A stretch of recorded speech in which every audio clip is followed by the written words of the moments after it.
So just wanted to say a big thank you to everybody who's been reaching out and asking me how's it going with the HRT hormone therapy replacement. And yesterday I had a review of my labs and got my protocol.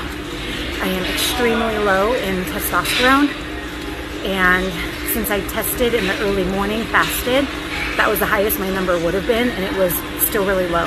So pretty much by mid-afternoon I have zero testosterone. My body is completely depleted, and that's when I'm having my biggest slumps as far as feeling of depression, exhaustion, brain fog, all of that good stuff. Sometimes anxiety, depending. So it all makes sense.